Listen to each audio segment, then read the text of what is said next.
नमस्कार दोस्तों, मैं हूं हिमांशु वर्मा और स्वागत है आपका हमारे YouTube चैनल संगवारी क्लासेस में। तो लास्ट वीडियो में मैंने तीन खनिज तक वितरण बता दिया था कि छत्तीसगढ़ में जो खनिजों का वितरण है, कहाँ कहाँ किन क्षेत्रों में कौन कौन से खनिज पाए जाते हैं। तो वहाँ पर हमारा टीन वाला खनिज तक कंप्लीट हो चुका था। अब हम लोग जो नेक्स्ट टॉपिक शुरू करने जा रहे हैं वो स्वर्ण धातु से स्टार्ट होगा। सोने के जो खदान हैं वो छत्तीसगढ़ में कहाँ पर पाए जाते हैं, तो वहाँ से हम लोग शुरुआत करने जा रहे हैं। तो आप लोग जो है तीन तक का रिवाइज कर लीजिएगा और आगे हम लोग देखेंगे अब स्वर्ण धातु। तो सोने के खदान कैसे पाए जाते हैं, क्या है छत्तीसगढ़ में, तो वहाँ से हम लोग शुरू करने वाले हैं। तो तो इसके बाद हम लोग देखेंगे स्वर्ण धातु। तो स्वर्ण धातु भी हमारे छत्तीसगढ़ में मिलता है। सोना अच्छी खासी मात्रा में हमारे छत्तीसगढ़ में सोना मिलता है, तो उसे हम लोग देखेंगे। तो अगला जो हमारा टॉपिक होगा स्वर्ण धातु या फिर सोना। तो सोना हमारे छत्तीसगढ़ में जो है, एक तो सोना दो तरीके से प्राप्त होता है। एक तो खदानों में भी होता है, दूसरा जो होता है हमारा सोना नदियों के जो जल होते हैं उसमें जो उसमें भी बालू के साथ में सोने के कण पाए जाते हैं। तो नदियों के जल में बालू के साथ में सोने के कण पाए जाते हैं। और दूसरा जो होता है हमारा खदानों में भी सोना निकाला जाता है। तो हमारे छत्तीसगढ़ में दोनों तरीके से सोने प्राप्त किए जाते हैं। तो नदियों वाले में अगर देखें तो हमारे छत्तीसगढ़ में बहुत सारी नदियां हैं जिसमें सोने के कण पाए जाते हैं बालू के साथ में। तो वो सभी नदियां जो है मैं यहाँ पर बताने जा रहा हूँ। तो नदियों नदियों तो ये हो गया नदियों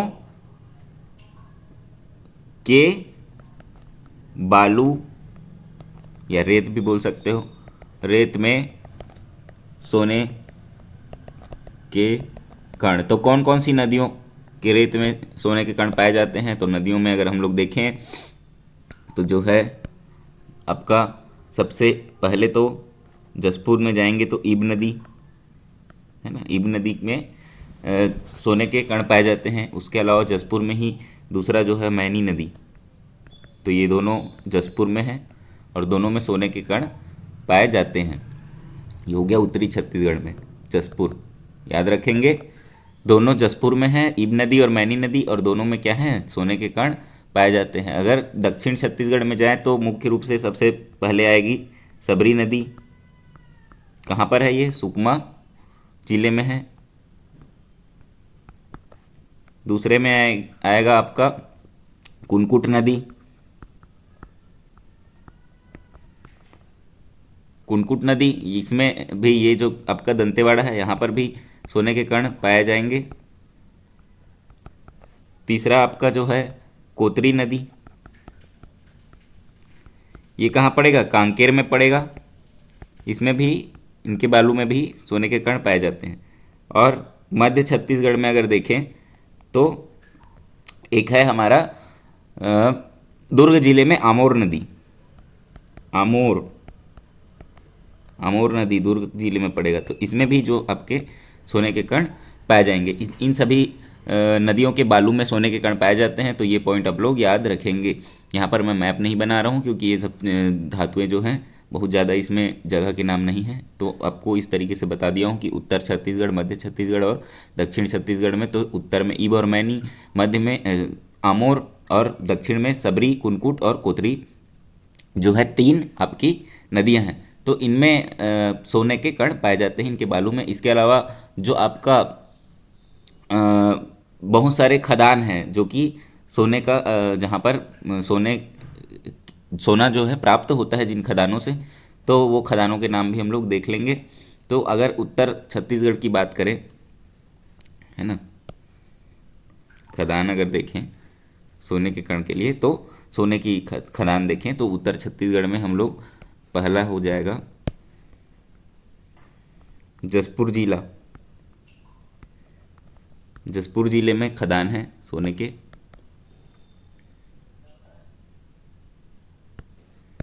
तो जसपुर जिले में अगर देखें तो कुनकुरी, फरसा बहार, जब मैप पढ़ाऊंगा तो ये जगह बार बार आएंगे। कुनकुरी पहला है, कुनकुरी दूसरा है फरसा बहार। कुनकुरी दूसरा है फरसा बहार, इंपॉर्टेंट जगह है ये सभी। तीसरा है तपकरा। तपकरा जो है छत्तीसगढ़ का नागलोक के नाम से जाना जाता है इसे, तो ये भी आप लोग याद रखेंगे।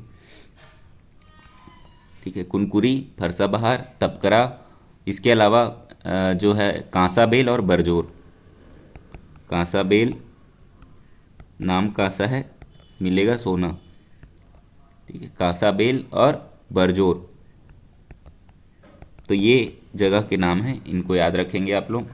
रायगढ़ में देखो, किसी जगह के नाम में अगर सोना आ रहा है ना, तो उसमें जनरली सोना मिलेगा छत्तीसगढ़ में। ठीक है, तो रायगढ़ में पहला हो जाएगा सोनझरिया। सोनझरिया नाम आया, सोना का नाम आया, तो यहाँ पर क्या मिलेगा, सोना मिलेगा। दूसरा है यहाँ पर तूता। तूता नाम का जगह है, तो वहाँ पर भी आपका सोना मिलेगा। तूता रायपुर के पास भी एक जगह है, तो ये रायगढ़ वाला तूता है, तो यहाँ पर सोना मिलेगा। तो ये हो गया हमारा दो, उत्तरी छत्तीसगढ़ से। रायगढ़ को आप उत्तरी छत्तीसगढ़ और मध्य छत्तीसगढ़ दोनों में मान सकते हो। मध्य छत्तीसगढ़, इसका जो लंबाई है बहुत ज़्यादा दूर तक है, मध्य आते तक यह फैला हुआ है। अब तो सारंगढ़ बिलाईगढ़ अलग हो गया, तो थोड़ा उत्तर की ही ओर ये पड़ता है। इसके बाद तीसरा जो है हमारा मध्य छत्तीसगढ़ में अगर हम लोग आएँ तो बलौदाबाजार ज़िले में और महासमुंद ज़िले में भी मिलता है।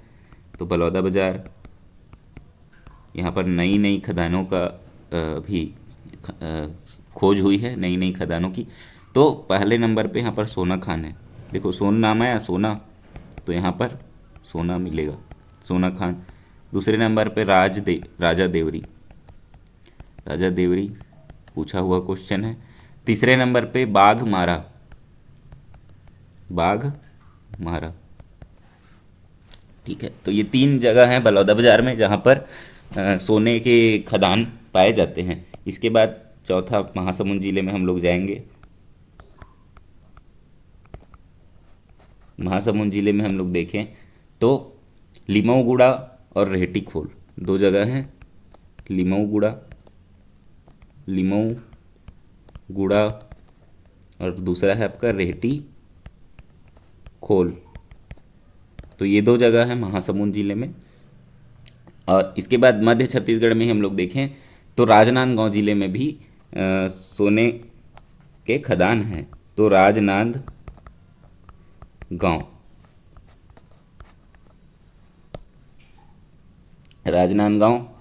तो इसमें हो जाएगा आपका टप्पा,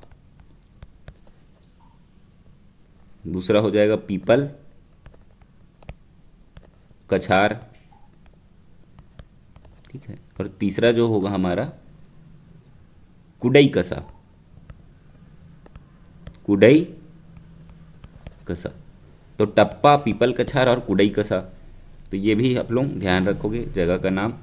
इसके बाद हम लोग देखें तो कांकेर में है ना, कांकेर की बात करें तो कांकेर में है आपका मिचगांव पहले नंबर पे। दूसरे नंबर पे है तुमड़ी सुर, और तीसरा देखो फिर यहाँ पर आता है सोनदेही। सोना देगा, तो ये भी स्वर्ण धातु वाला है। और अभी वर्तमान में जो है बलौदाबाजार में सबसे ज़्यादा सोना मिल रहा है। ठीक है, तो सीमेंट में भी पहले नंबर पे बलौदाबाजार आता है। बलौदाबाजार ज़िले में सर्वाधिक सीमेंट की खदानें हैं, और सोने की खदानें भी बलौदाबाजार में ही सबसे ज़्यादा है। अगर डोलोमाइट की बात करें तो वो बिलासपुर ज़िले में सर्वाधिक है ना। तो इस तरीके से आप लोग याद रखेंगे कौन से ज़िले में। अगर कोयले वगैरह की बात करें तो वह मांड घाटी क्षेत्र में सबसे ज़्यादा उसका भंडारण है, हालांकि उत्पादन कोरबा वाले क्षेत्र में ज़्यादा होता है। तो यही सब चीज़ें हैं जो आप लोगों को ध्यान में रखना है, ऐसे क्वेश्चन भी बन सकते हैं। तो सोना का सर्वाधिक उत्पादन अभी बलौदाबाजार ज़िले में होता है, तो ये पॉइंट आप लोग ध्यान में रखेंगे।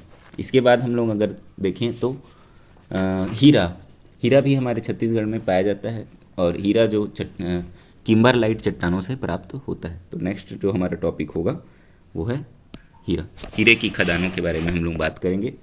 तो हीरा जो है हमारा नेक्स्ट टॉपिक है।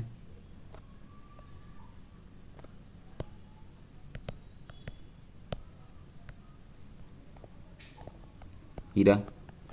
और चट्टान कौन से होते हैं इसके? चट्टान जो है किम्बरलाइट, किम्बरलाइट। ऐसे क्वेश्चन बन जाते हैं। तो किन चट्टानों से प्राप्त होता है? तो किम्बरलाइट चट्टानों से ये प्राप्त होता है। और मुख्य रूप से ये हमारा गरियाबंद वाले क्षेत्र में ज़्यादातर हीरा प्राप्त होता है। हमारे छत्तीसगढ़ में गरियाबंद वाले क्षेत्र में मुख्य रूप से हीरा प्राप्त होगा। इसके अलावा बस्तर में भी थोड़े क्षेत्र हैं जहाँ पर हीरा प्राप्त होगा, महासमुंद में है, और जसपुर वगैरह में भी, रायगढ़ जसपुर में भी आपके किम्बरलाइट चट्टानें हैं, पर वहाँ से अभी उत्खनन नहीं हो रहा है। मुख्य रूप से गरियाबंद में ही और बस्तर में हीरे के खदान हैं। इसके अलावा महासमुंद में भी एक आध जो है, तो देख लेते हैं हम लोग कौन कौन सा है। तो पहले तो हीरा का क्षेत्र हम लोग मैंने बता दिया है कौन कौन सा है। तो पहला जो जिला है, पहला जिला हम लोग देखते हैं गरियाबंद। सबसे ज़्यादा इम्पोर्टेंट है गरियाबंद। गरियाबंद जिला मैप में आप लोग को लोकेट हो जा रहा होगा कि कौन से जगह पर है गरियाबंद जिला। तो पहला गरियाबंद जिला है, तो उसमें पहला जो है आपका उसमें आप लोगों को याद रखना है पायली खंड, है ना।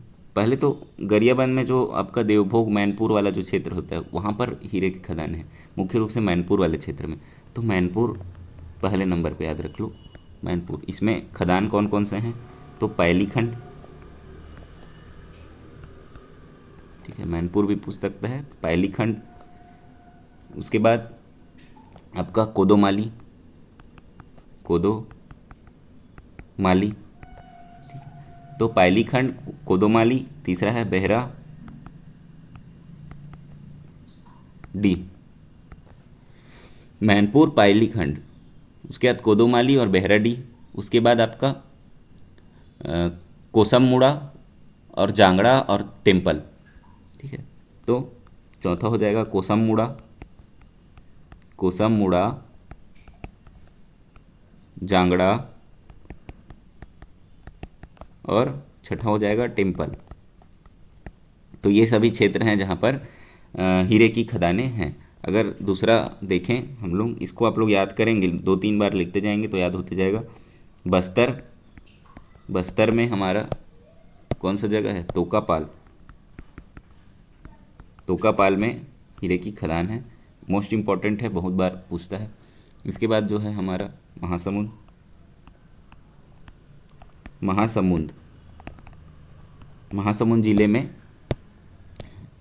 जिले में कौन सा जगह है? बलौदा, बलौदा बेलमुंडी डायमंड ब्लॉक, सरायपाली के पास पड़ेगा ये। तो सरायपाली लिख लो पहले, तो सरायपाली पूछ दिया। दूसरा लिख लो, एक ही जगह है सब, ये तहसील का नाम हो जाएगा। तो बलौदा बेलमुंडी, ठीक है, सरायपाली क्षेत्र में बलौदा बेलमुंडी में आपका डायमंड ब्लॉक है, तो वहाँ पर आपका हीरा मिलता है, ठीक है। इसे इसका पूरा नाम है बलौदा बेलमुंडी, याद रखेंगे। तो ये हमारा है हीरा का क्षेत्र जो कि हमारे छत्तीसगढ़ में स्थित है। तो ये होता है हमारा हीरा ख़त्म। इसके बाद एक आता है कोरंडम। कोरंडम का जो माइंस है हमारे छत्तीसगढ़ में, वो दक्षिण छत्तीसगढ़ में मुख्य रूप से मिलता है। तो इसको हम लोग देख लेंगे। नेक्स्ट टॉपिक है हमारा कोरंडम।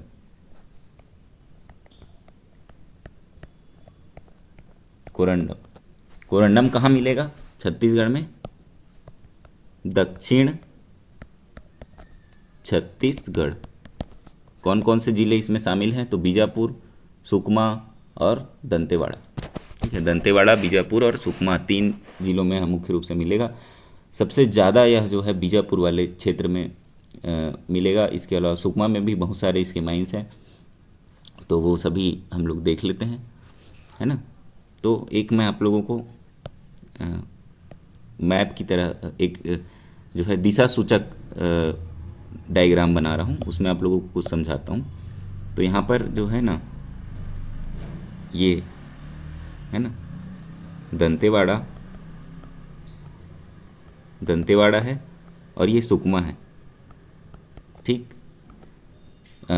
टीन भी जो है हमारे दक्षिण छत्तीसगढ़ में ही मिलता है। टीन का जो खदान है वो कहाँ है? दक्षिण छत्तीसगढ़ में है, मैंने बताया था। तो टीन के खदान के लिए मैंने 3 जिला बताया था, दंतेवाड़ा, सुकमा और बस्तर। अब यहाँ पर मैं अब क्या बता रहा हूँ, कोरंडम की खदान, तो ये भी दंतेवाड़ा, सुकमा और तीसरा क्या है, बीजापुर। तो कैसे याद रखोगे, ये दंतेवाड़ा और सुकमा हो गया, इसमें दोनों मिलेंगे, टीन भी मिलेगा और कोरंडम भी मिलेगा। और जो इधर जाएंगे ना, और इधर जाएंगे, मैप में आप लोग याद करें, इधर जाएंगे तो क्या आएगा, यहाँ पर जाएंगे तो बस्तर आएगा, और इधर जाएंगे तो क्या आएगा, बीजापुर आएगा, दंतेवाड़ा और सुकमा से, है ना। ये बीच में दंतेवाड़ा और सुकमा है, इधर क्या है, बस्तर है, इधर है बीजापुर। तो इधर जाएंगे तो क्या मिलेगा, टीन, और इधर क्या मिलेगा, कोरंडम। यानी कि दंतेवाड़ा, सुकमा और बीजापुर में कोरंडम मिलेगा, दंतेवाड़ा, सुकमा और बस्तर में टीन मिलेगा। तो ये पॉइंट आप लोग याद रखेंगे, इस डायरेक्शन वाले डायग्राम से आप लोग याद रख सकते हैं, कन्फ्यूज़न नहीं होगा। तो ये हो गया एक पॉइंट कि कोरंडम हमारा जो दंतेवाड़ा, सुकमा और बीजापुर में मिलता है, और टीन जो है दंतेवाड़ा, सुकमा और बस्तर में मिलता है। अब कौन कौन से जो जगह हैं तो नाम देख लेते हैं। तो पहला हम लोग बीजापुर में अगर देखें, बीजापुर में जो है मिलता है यहाँ पर, तो बीजापुर में पहला क्षेत्र जो है कुचनूर, पहला उसूर, फिर कुचनूर, फिर भोपालपट्टनम और चेरापल्ली, है ना। तो उसूर, फिर हो जाएगा कुचनूर, समान तुक वाले शब्द हैं ये, तो उसूर, कुचनूर। भोपालपट्टनम तो सुना हुआ है ना, भोपालपट्टनम अगर पहली बार पढ़ रहे हैं तो यह नहीं सुने होंगे आप लोग नाम, पर अभी ये इतने बार आएगा कि ये याद हो जाएगा नाम, है ना। तो भोपालपट्टनम जो है बार बार आएगा, यहाँ पर विद्रोह भी हुआ है और बड़ा जगह है, तो ये आप लोगों को नाम याद आते रहेगा बार बार, तो याद रहेगा भोपालपट्टनम। उसके बाद चेरापल्ली और दाम्पिया, चेरापल्ली और पांचवा हो जाएगा दाम्पिया। तो इतने जगह पर क्या है, कोरंडम की खदानें हैं छत्तीसगढ़ में। इसके बाद देखो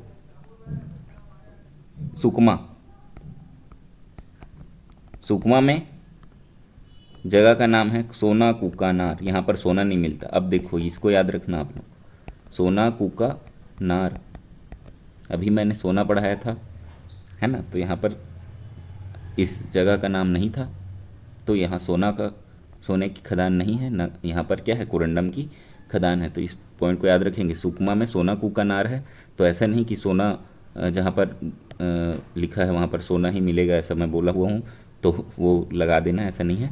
तो यहाँ पर सोना कूकानार है, और सोना कूकानार में आपका कोरंडम की खदान है, तो ये पॉइंट याद रखेंगे। दूसरा जो है आपका जगह का नाम सबको पता है, कोंटा, सुकमा जिले में पड़ता है, छत्तीसगढ़ का सबसे आखिरी जो है जो जगह है वो क्या है, कोंटा है। इसके बाद जो आपका तीसरा है नगारास, तो ये 3 जगह हैं हमारे छत्तीसगढ़ में जो कि किससे संबंधित हैं, कोरंडम की खदानों से संबंधित है। उसके अलावा जो दंतेवाड़ा है तो वहाँ पर भी आपके कोरंडम की खदानें हैं, ठीक है। जगह के नाम इसमें नहीं लिख रहा हूँ, तो इतने में जो है आपका कोरंडम की खदानें हैं। दंतेवाड़ा जिला में भी कोरंडम मिलता है, याद रखेंगे इस चीज़ को। और यह एल्यूमिनियम भी इससे प्राप्त होता है। तो कोरंडम से क्या है, कटिंग और पॉलिशिंग के उद्योग लगते हैं। दूसरा इसमें क्या होता है, Al2O3 है ये, तो एल्यूमिनियम भी इसमें से प्राप्त किया जाता है। तो ये इसका फॉर्मूला भी आप लोग ध्यान में रख लें, Al2O3 ही इसका फॉर्मूला है। तो ये हो गया हमारा कोरंडम। इसके बाद हम लोग देखेंगे एक अलेक्जेंड्राइट करके भी एक धातु मतलब एक रत्न है ना, तो वो प्राप्त होता है हमारे छत्तीसगढ़ में। उसके अलावा अभ्रक है, अभ्रक हमारे छत्तीसगढ़ में प्राप्त होता है, क्वार्टजाइट प्राप्त होता है, यूरेनियम प्राप्त होता है। तो ये सभी भी हैं। तो ये छोटे छोटे जो हैं पूछा जाता है, तो इसमें हम लोग अभ्रक देखेंगे। अभ्रक थोड़ा इंपॉर्टेंट है, पहले अभ्रक देख लेते हैं। इंपॉर्टेंस को मैं पहले पढ़ा रहा हूँ, जितने ज़्यादा इंपॉर्टेंट है, ज़्यादा पूछे जाते हैं। उसके बाद जो कम पूछे गए हैं तो उन्हें भी बताऊँगा। तो ये जो हमारा अगला है अभ्रक, तो अभ्रक जो है,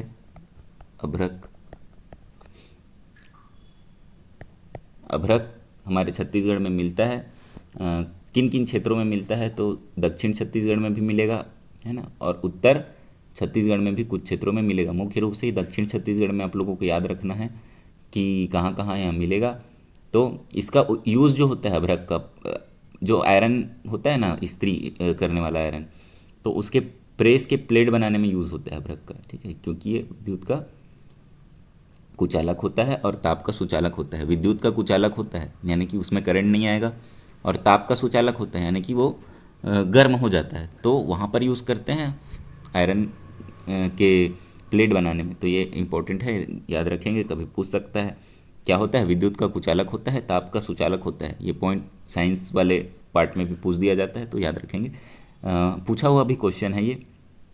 तो अब अगला हमारा जो है, अभ्रक कहाँ कहाँ मिलता है। तो अभ्रक जो है सबसे पहले हमारे दक्षिण छत्तीसगढ़ में बस्तर और सुकमा में तो मुख्य रूप से प्राप्त होता है। तो बस्तर और सुकमा तो आप लोग एकदम याद ही रखेंगे, बस्तर और दूसरा होगा सुकमा, ठीक है, बस्तर और सुकमा। बस्तर में हाँ, जो हमारा है दरभा घाटी, दरभा घाटी पहले भी मैंने बताया है दरभा घाटी के बारे में। तो दरभा घाटी में आपका क्या है, अभ्रक प्राप्त होता है। यहाँ पर झीरम घाटी, झीरम घाटी, ठीक है, तो झीरम घाटी जो है यहाँ पर भी क्या मिलेगा, आपका अभ्रक मिलेगा। उसके बाद हम लोग अगर देखें तो उत्तरी छत्तीसगढ़ में सरगुजा, जसपुर, सूरजपुर तीनों जगह अभ्रक की खदानें हैं। तो सरगुजा से प्रारंभ करते हैं, ये तो दक्षिण हो गया। इसके बाद आएगा सरगुजा, उत्तर छत्तीसगढ़ से संबंधित जिला है। तो सरगुजा में हमारा कालिकापुर, कालिकापुर। इसके बाद जो आपका हो जाएगा सूरजपुर, सूरजपुर, सूरजपुर में एक खदान है पेंड्री करके, तो वहाँ पर आपका अभ्रक प्राप्त होता है। कालिकापुर, पेंड्री, और आप हो जाएगा जसपुर। जसपुर में बहुत सारी खदानें हैं, कुछ खदानों के नाम मैं लिखवा देता हूँ। तो जगमारा, डूमरघाट, है ना,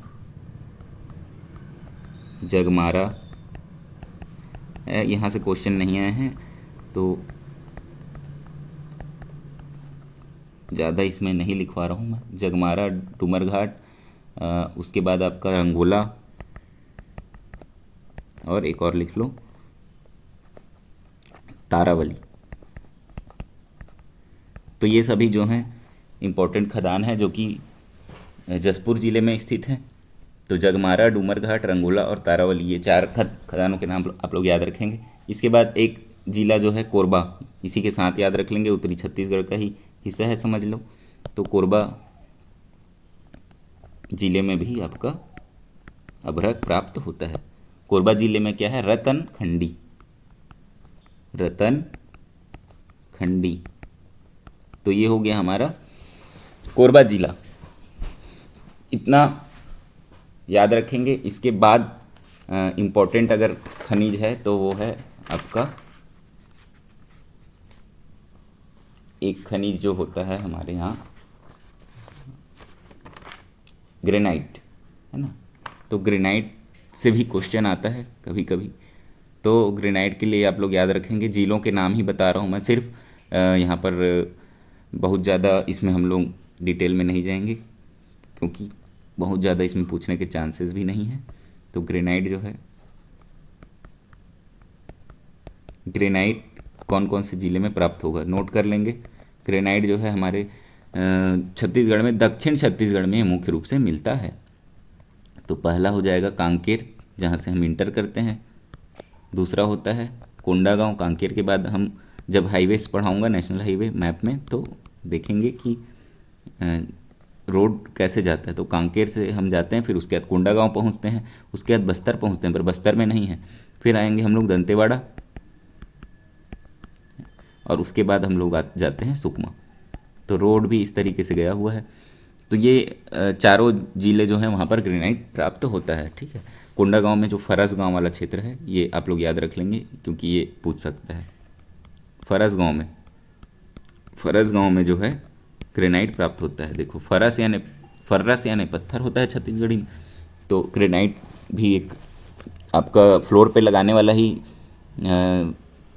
जो है खनिज है, तो इस तरीके से आप लोग इसको याद रख सकते हैं कि ग्रेनाइट आपका फरस गांव में प्राप्त होता है। इतना आप लोग ध्यान में रखेंगे ग्रेनाइट के बारे में। इसके बाद आएगा एक हमारा अलेक्जेंड्राइट, तो यहाँ से भी क्वेश्चन बनता है। अलेक्जेंड्राइट हम लोग देखेंगे नेक्स्ट टॉपिक। नेक्स्ट पेज ले लेता हूँ। अलेक्जेंड्राइट कहाँ पर प्राप्त होता है, तो सभी चीज़ों को आप लोगों को याद रखना है, छोड़ना नहीं है ना। कुछ भी पूछ देता है और कहीं से भी क्वेश्चन बन सकता है।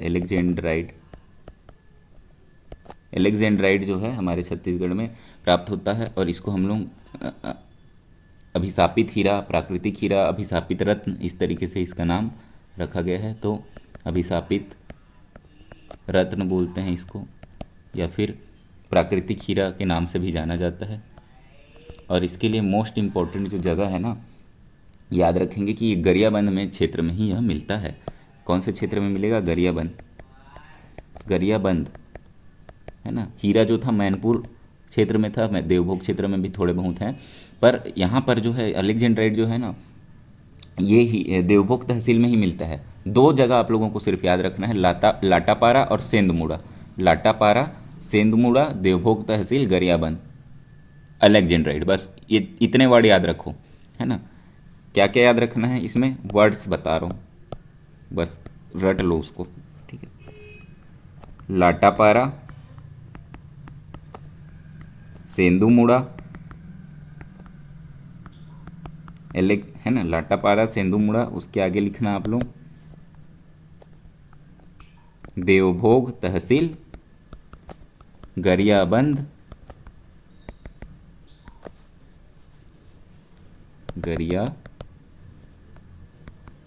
बंद, एलेक्जेंड्राइड, जो लिख चुका हूं मैं पहले ही, एलेक्जेंड्राइड,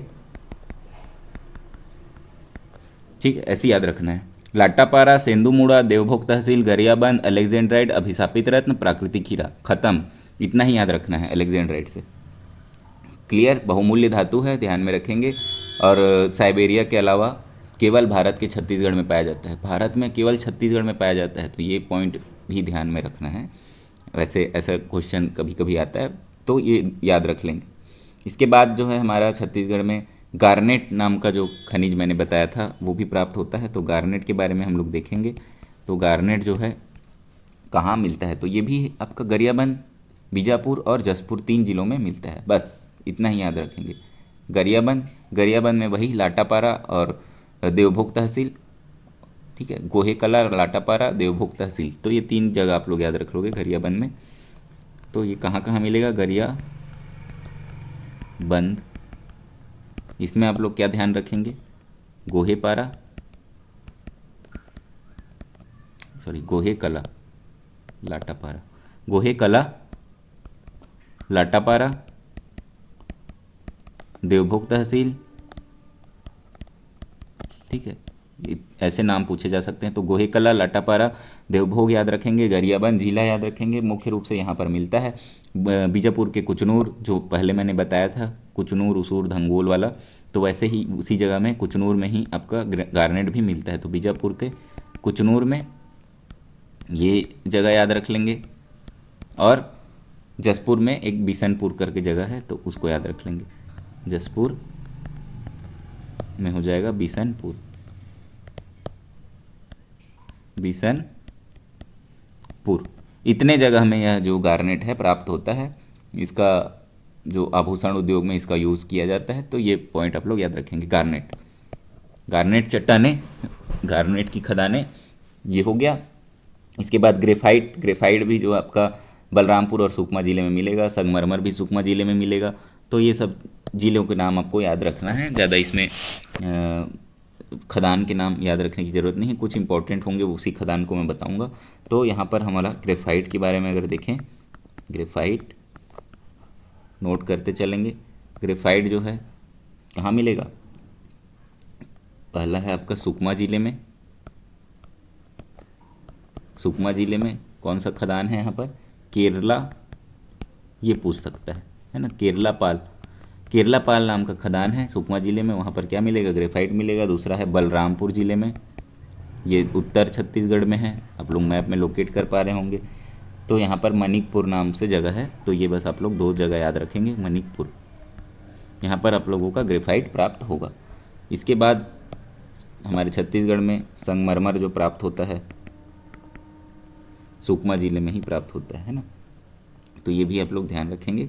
संगमरमर अगर पूछ दिया तो सुकमा जिला आप लोग नोट करके रखें कि संगमरमर कहाँ मिलता है। इसके बाद हम लोग देखेंगे, अभ्रक हो गया है। इसके बाद हम लोग देखेंगे यूरेनियम। यूरेनियम भी पूछा जा सकता है, एक बार पूछा हुआ है, तो यूरेनियम ध्यान में रखेंगे। यूरेनियम और मैग्नीज ये जो है पूछे हुए क्वेश्चन है, तो वो भी हम लोग ध्यान में रखना है आपको। तो यूरेनियम के बारे में अगर देखें तो यूरेनियम हमारे छत्तीसगढ़ में मिलता है। कहाँ मिलता है? तो एक तो हमारा सूरजपुर में मिलेगा, दूसरा मोहेला मानपुर अंबागढ़ चौकी में मिलेगा, और तीसरा जो है रायगढ़ ज़िले में प्राप्त होता है। यूरेनियम जो है आपका क्या है, परमाणु खनिज है ना, परमाणु वाला खनिज है, यहाँ पर रेडियो एक्टिव तत्व है यह। तो ये पॉइंट आप लोग ध्यान रखेंगे कि ये रेडियो एक्टिव तत्व है, परमाणु खनिज है, और सबसे भारी तत्व है हमारे प्रकृति में जो उपस्थित है उसमें से। तो ये पॉइंट आप लोग ध्यान में रखेंगे। मुख्य रूप से इसमें आप लोगों को क्या याद रखना है, रायगढ़, रायगढ़ आपको याद रखना है क्योंकि यह नवीनतम भंडार है। तो रायगढ़ जिला जो है यहाँ पर मिलता है। यूरेनियम कहाँ मिलता है? रायगढ़ जिले में मिलता है। और सबसे नवीनतम जो भंडार अब हम लोग खोज किए हैं अभी छत्तीसगढ़ में, तो वो रायगढ़ जिले का ही भंडार है। नवीनतम भंडार, हमारे छत्तीसगढ़ में जो नवीनतम भंडार हम लोगों ने खोजा है वो रायगढ़ जिले में है। दूसरा हमारा कहाँ पर है? उत्तर छत्तीसगढ़ में जाएंगे तो आपका सूरजपुर जिले में है। तो यह जो एक रेडियो एक्टिव तत्व है, तो रेडियो एक्टिव तत्व में क्या होता है, वो चमकदार होता है ना, परमाणु वाला तत्व है, परमाणु खनिज है। तो ये क्या होता है, जलता है, जलता है, इस तरीके से याद रखेंगे। परमाणु खनिज है तो ये ब्लास्ट होता है, जलता है ना, तो इस तरीके से आप लोग याद रख सकते हैं। तो जजावल, जजावल, जलना से आप लोग याद रखेंगे जजावल, तो ये जगह सूरजपुर में है। और सूरजपुर भी, सूरज क्या होता है, गर्म होता है आग की तरह, तो आग वाले वर्ड से आप लोग याद रखोगे कि सूरजपुर और जजावल, ये याद रखने के लिए है, कोई वो की बात नहीं है। तो इसमें आपका तीसरा होता है मोहेला मानपुर अंबागढ़ चौकी, तो यहाँ पर भी आपके एक जगह आप लोगों को याद रखना है, भंडारी टोला, है ना, भंडारी टोला, भंडारी टोला इम्पोर्टेंट जगह है। तो इतने जगह आप लोगों को, तीन जगह याद रखना है यूरेनियम की खदानों से रिलेटेड। इसके बाद जो अगला हमारा है फ्लोराइड। तो फ्लोराइड जो है कहाँ कहाँ पर मिलेगा? दो ही जिले हैं मुख्य रूप से, ये हमारा पश्चिमी छत्तीसगढ़ और पूर्वी छत्तीसगढ़। तो पूर्वी में है महासमुंद और पश्चिम में है राजनांदगांव। राजनांदगांव से आप लोगों को एक जगह याद रखना है, चांदी डोंगरी, इंपॉर्टेंट जगह है राजनांदगांव में। और दूसरा है हमारा महासमुंद, महासमुंद जिला। राजनांदगांव में चांदी डोंगरी, डोंगरी, और यहाँ पर है चूरा कट्टा, महासमुंद में चूरा कट्टा। तो ये दो जो जगह हैं हमारे, ये होते हैं फ्लोराइड प्राप्त होते हैं यहाँ से। इतना हो गया हमारा फ्लोराइड। इसके बाद एक और इम्पोर्टेंट रहेगा हमारे पास खनिज, वो है क्वार्टजाइट। क्वार्टजाइट, क्वार्टजाइट, क्वार्टजाइट के बारे में अगर देखें तो राजनांदगांव में यहाँ और महासमुंद में, रायगढ़ में, बेमेतरा में यहाँ प्राप्त होता है। तो जिले के नाम यहाँ पर आप लोग याद रखेंगे, राजनांदगांव, बस जिले याद रखना है यहाँ पर। महासमुंद, महासमुंद तीसरा होता है। उसके ऊपर जाएंगे तो कौन सा जगह मिलेगा? रायगढ़, उसके ऊपर जाने पे मिलेगा रायगढ़, है ना। और एक जिला बच गया, वो है बेमेतरा। बेमेतरा में एक फेमस जगह है दानी टोला, दानी टोला, तो ये नाम याद रख लो आप लोग, दानी टोला में मिलता है। और यहाँ पर राजनांदगांव में अमली डी, अमली डी, तो ये जगह आप लोग याद रख लेंगे। इतने जगह पर आपका क्वार्टजाइट की खदानें हैं। तो ये हो गया क्वार्टजाइट। इसके बाद मैंगनीज हम लोग देखेंगे। मैंगनीज एक इम्पॉर्टेंट है जो कि पूछा हुआ क्वेश्चन है। तो मैंगनीज हमारे छत्तीसगढ़ में कहाँ पर मिलता है? तो नेक्स्ट जो टॉपिक होगा मैंगनीज। मैंगनीज, ठीक है, मैंगनीज। तो मैंगनीज जो है हमारे छत्तीसगढ़ में बिलासपुर में यहाँ पर सबसे ज़्यादा इसके निक्षेप प्राप्त होंगे। किस जगह पर? बिलासपुर में सर्वाधिक है। यही एक इम्पॉर्टेंट पॉइंट है यहाँ पर। मैंगनीज हमारे छत्तीसगढ़ में कहाँ पर मिलेगा? तो बिलासपुर में यह सर्वाधिक रूप मात्रा में इसके निक्षेप हैं। इसके अलावा जांजगीर चांपा, अब देखो बिलासपुर है तो जांजगीर चांपा में साथ में, जांजगीर चांपा में भी है ना। और उसके बाद आपका गरियाबंद और बस्तर, ये दो जगह भी आप लोग याद रखेंगे, गरियाबंद और बस्तर। तो ये 4 जगह में मैंगनीज प्राप्त होते हैं। इसमें ज़्यादा डिटेल में नहीं जाएंगे। तो बिलासपुर में सर्वाधिक है और फिर गरियाबंद, बस्तर और जांजगीर चांपा, ये 3 जगह में भी यहाँ पर है मैंगनीज। तांबा भी हमारे छत्तीसगढ़ में मिलता है, जो कि बीजापुर ज़िले में मिलता है। याद रखेंगे तांबा, कुछ भी नहीं पढ़ना है यहाँ पर, तांबा और लिखना है बीजापुर, बस इतना ही याद रखेंगे। तांबा जो है बीजापुर ज़िले में पड़ता है, ठीक है। तो ये हो गया हमारा तांबा। और उसके बाद जो हमारा एक इम्पॉर्टेंट है सीसा। तो सीसा को हम लोग एक बार देख लेंगे कि कहाँ कहाँ मिलता है। तो सीसा हमारे छत्तीसगढ़ में, सीसा जो धातु है ये भी प्राप्त होता है ना। तो सीसा धातु कहाँ कहाँ मिलेगा? तो सबसे इम्पॉर्टेंट है इसमें दुर्ग जिला, है ना। पूछा हुआ क्वेश्चन है इसलिए मैं बता रहा हूँ, वरना ऐसे क्वेश्चन जनरली नहीं आते हैं, कम ही आते हैं। तो दुर्ग जिले में यहाँ प्राप्त होता है बेलोची और ढेल का डाड। बेलोची और ढेल का डाड नाम का 2 जगह है दुर्ग जिले में। तो यहाँ पर मुख्य रूप से सीसा प्राप्त होता है। इसके अलावा बहुत सारे ज़िले हैं छत्तीसगढ़ में, रायपुर, दंतेवाड़ा, सरगुजा, राजनांदगांव, महासमुंद, तो सभी में सीसे मिलते हैं, पर इम्पॉर्टेंट नहीं है बहुत ज़्यादा। सीसा प्राप्त होता है हमारे छत्तीसगढ़ से, ये ध्यान रखेंगे आप लोग। इसके अलावा और भी कई सारे जो खदाने हैं, कई सारे तत्वों के, कई सारे खनिजों के खदाने हैं, तो वो भी है हमारे छत्तीसगढ़ में। गैलेना, एगेट, है ना। इसके अलावा सोप स्टोन तो मैंने बताया भी था, मुख्य खनिज, जब मुख्य खनिज और गौण खनिज पढ़ा रहा था तो हमारे छत्तीसगढ़ में मिलता है। इसके अलावा क्वार्ट्ज है, क्वार्ट्जाइट मैंने बता दिया है, क्वार्ट्ज की भी खदानें हैं। तो क्वार्ट्ज और क्वार्ट्जाइट दोनों अलग अलग हैं। क्वार्ट्जाइट मैंने बताया है, ये इंपॉर्टेंट है। क्वार्ट्ज से क्वेश्चन नहीं बना है अभी तक, तो ध्यान रखेंगे क्वार्ट्ज भी है हमारे छत्तीसगढ़ में। तो ये सभी खदानें हैं, बहुत सारी खदानें हैं और छोटी छोटी और भी हैं। तो वो सभी अभी तक नहीं पूछा है, इम्पोर्टेंट भी नहीं है, तो उसे अभी मैं नहीं बता रहा हूँ, कभी आता है तो देखा जाएगा। इसके बाद जनरली वो नहीं आते हैं क्योंकि कभी नहीं पूछा गया है। इसके बाद हम लोग एक टॉपिक बच गया छोटा सा, तो वो हम लोग देख लेते हैं। ये पूरा हो गया। उसके हमारा छत्तीसगढ़ में जो खनिज संसाधन है वो पूरा लगभग ख़त्म हो गया है। तो एक टॉपिक है हमारे छत्तीसगढ़ में, एक इंस्टीट्यूट जो है उसका गठन किया गया है, खनिजों से संबंधित है वह। तो इंस्टीट्यूट का नाम है हमारा जिला खनिज संस्थान न्यास, जिला खनिज संस्थान न्यास। तो ये जो है हमारे छत्तीसगढ़ में इसका गठन किया गया है। इसको बोलते हैं डिस्ट्रिक्ट मिनरल इंस्टीट्यूट ट्रस्ट। ये ट्रस्ट है ना, डिस्ट्रिक्ट मिनरल इंस्टीट्यूट ट्रस्ट। तो इसका गठन किया गया है। जिला कब किया गया है? तो इसका जो अधिनियम आया था 2015 में, अधिनियम आया था जिला खनिज संस्थान अधिनियम।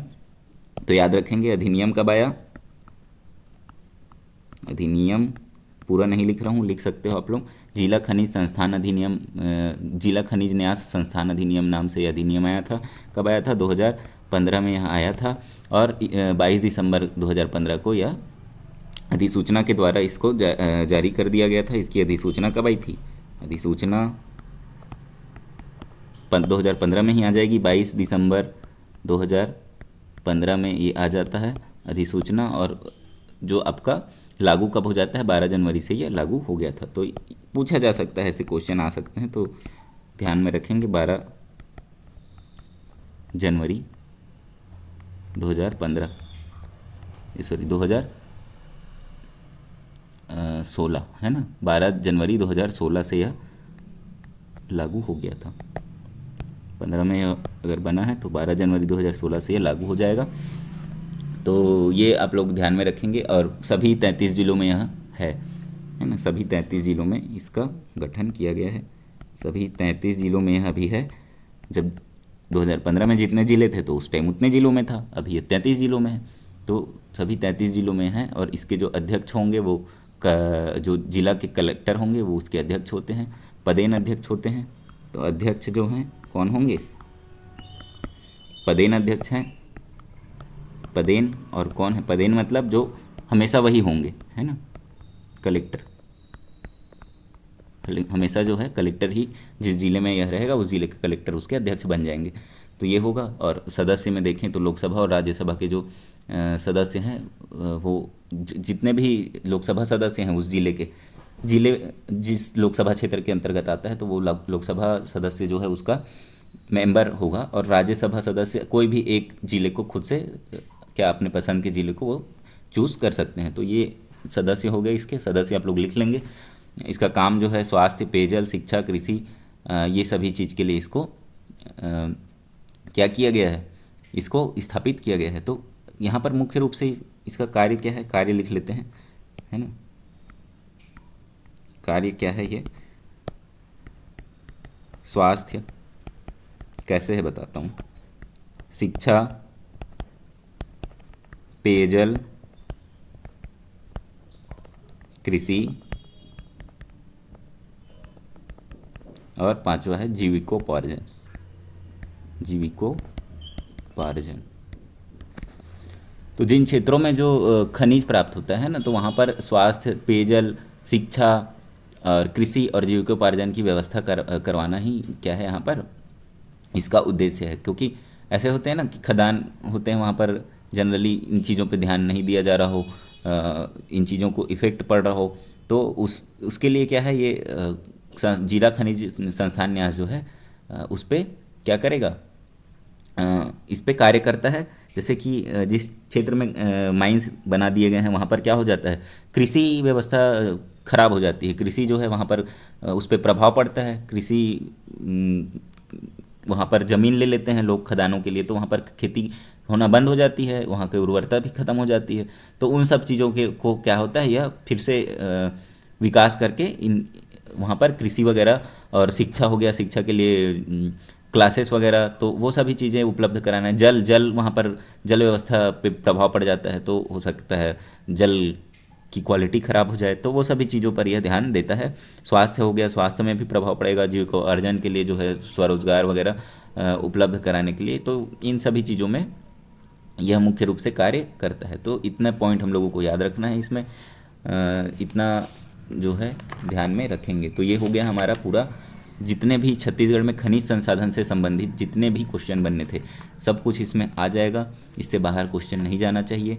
तो मुख्य रूप से जो बड़े बड़े खनिज हैं उनको तो आप लोगों को पूरा याद रखना है। इसके बाद जो बच जाता है खनिज से संबंधित चीज़ें तो वो इकोनॉमिक सर्वे में आता है। तो जितने भंडार हैं और जितना उत्पादन होता है कौन से क्रम में है हमारा छत्तीसगढ़, किस चीज़ के भंडार में, किस चीज़ के उत्पादन में। खैर भंडार वाला तो चेंज नहीं होता, उत्पादन वाला ज़्यादा चेंज होता है, भंडार वाला कम चेंज होता है। क्योंकि भंडार वाले भी चेंज होते हैं, क्योंकि नए भंडारों का पता भी लगाया जाता है ना, तो नए भंडार भी प्राप्त होते हैं। तो भंडार वाला भी है पॉइंट जो वो चेंज होता है पर कम चेंज होता है, और जो उत्पादन वाला है वो तो हर साल चेंज हो जाएगा। तो वो सभी आपका इकोनॉमिक सर्वे में आता है हर साल। तो उसको मैं अलग से वीडियो बनाऊंगा, 2025 का इकोनॉमिक सर्वे, 2026 का इकोनॉमिक सर्वे, इस तरीके से वो वीडियो आते रहेंगे कंटिन्यू। इसीलिए मैंने स्टैटिक पार्ट अलग रखा है और जो चेंज होगा वो पार्ट अलग रखा है। तो इतना हो जाता है हमारा छत्तीसगढ़ के खनिज संसाधन। तो इस वीडियो में इतना ही। अगर वीडियो पसंद आया हो तो वीडियो को लाइक करें, चैनल को सब्सक्राइब करें, वीडियो को शेयर करें। धन्यवाद।